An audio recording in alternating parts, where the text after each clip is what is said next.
L'univers des monstres n'est pas étranger aux titans et monstres puissants, et l'un des tout premiers de ces poids lourds était les sondes crâniennes. Et maintenant, nous voyons ce que deviendrait l'une de ces bêtes sauvages affamées si elle était autorisée à évoluer vers une forme bien plus puissante que celle que nous avons vu atteindre l'espèce dans l'univers des monstres. Rappelez-vous comment il semblait assez clair que le grand, alias Ramarok, ou le grand fromage des rampants crâniens de Skull Island, avait mordu la poussière. Oui, Godzilla a quelques fatalités épiques dans cette série, mais on ne peut pas nier que ce n'est pas en lice pour le meilleur meurtre à ce jour dans l'univers des monstres. Après une vie à rôder sur Skull Island et la Terre creuse, la menace avait finalement rencontré sa fin. Ce dont je vais parler ensuite n'est pas totalement canon, mais on pourrait arguer que ce qui se passe est suffisamment authentique pour être au moins considéré comme un canon très doux. C'est effectivement ce qui se produit dans Godzilla vs Kongverse, la Ligue de Justice, et cette série donne vie à ce qui pourrait arriver à un Skullcrawler s'il atteignait sa forme finale, le Skull Devil. Dans cette vidéo, nous allons voir comment le Big One a été ramené d'entre les morts, puis a muté en cette forme imposante qui a nécessité les efforts combinés des titans du Monstiverse et des héros de la Ligue de Justice pour le vaincre. C'est grand, puissant et méchant, et j'ai hâte de le partager avec vous tous. C'est Jacob, et bienvenue à Dangerville.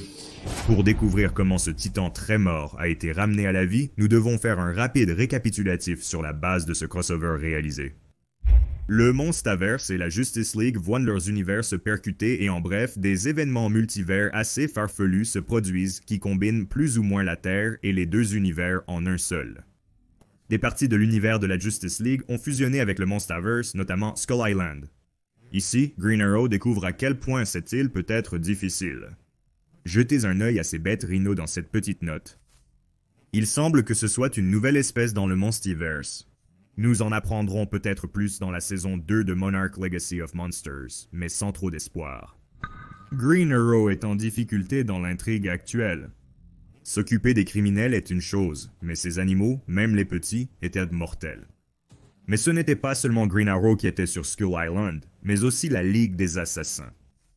Notez encore, ces gars sont votre groupe stéréotypé de méchants de type ninja dirigé par un gars de type sorcier semi-fou, Rajagul.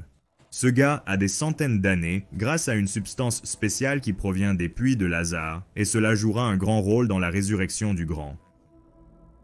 La Ligue des Assassins avait d'une manière ou d'une autre pris le contrôle du crâne laissé par Ramarok, et avec lui un plan diabolique a été mis en mouvement.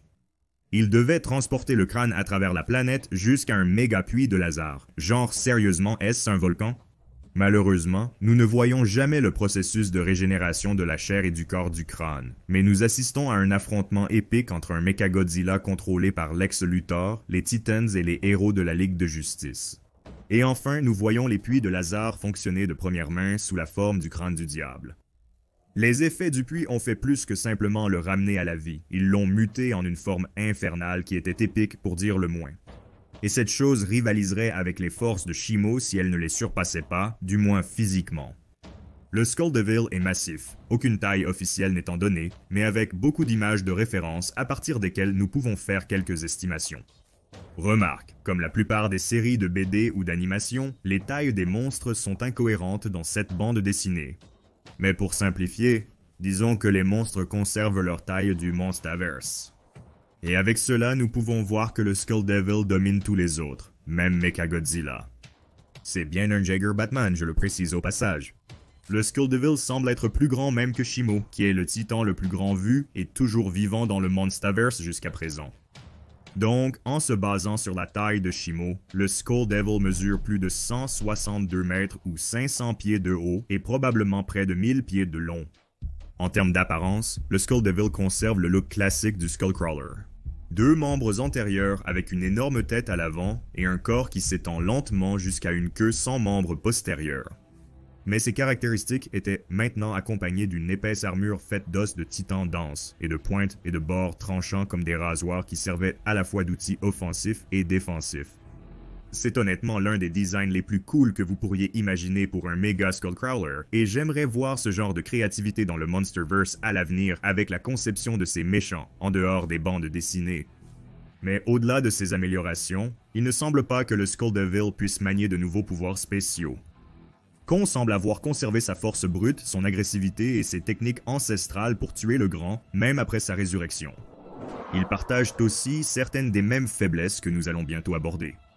Un moment épique de présage de fatalité là si vous me comprenez. Avec une armée de Skullcrawler, le Skull Devil et Mechagodzilla ont attaqué Godzilla et Kong pendant que les membres de la Justice League étaient également occupés à essayer de tout gérer. Le Skull Devil a ciblé Kong dans cette bataille. La bête semble se souvenir de leur rencontre précédente et cherchait probablement à se venger. Mais cela aurait aussi pu être l'instinct naturel de cette créature désirant la chair de Kong qui a provoqué son attaque. Et Kong a fait tout ce qu'il pouvait pour gérer cette attaque, mais il était surpassé, dominé.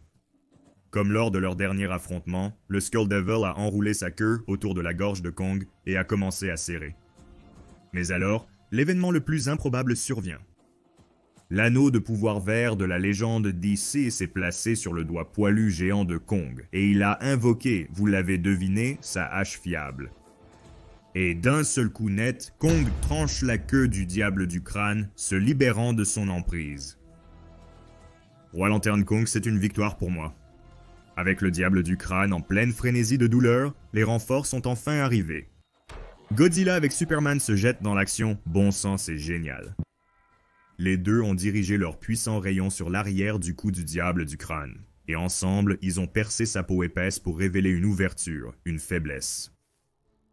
Quelque chose dont Kong profite, et avec un coup parfaitement placé, il laisse tomber la hache sur l'arrière du cou du diable du crâne, anéantissant sa colonne vertébrale, le tuant une fois de plus. C'est ainsi que le pauvre vieux Ramarok, malgré des niveaux d'énergie supérieurs à 9000, a été à nouveau terrassé.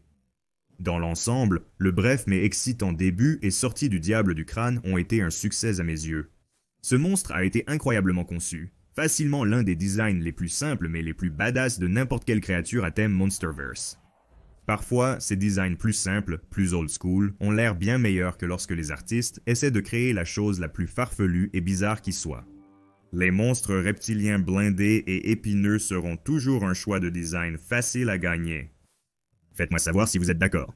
Le Skull Devil était une brute, facilement comparable à Shima en termes de physicalité, car il a fallu les efforts combinés de certains des personnages fictifs les plus forts de tous les temps pour le faire tomber.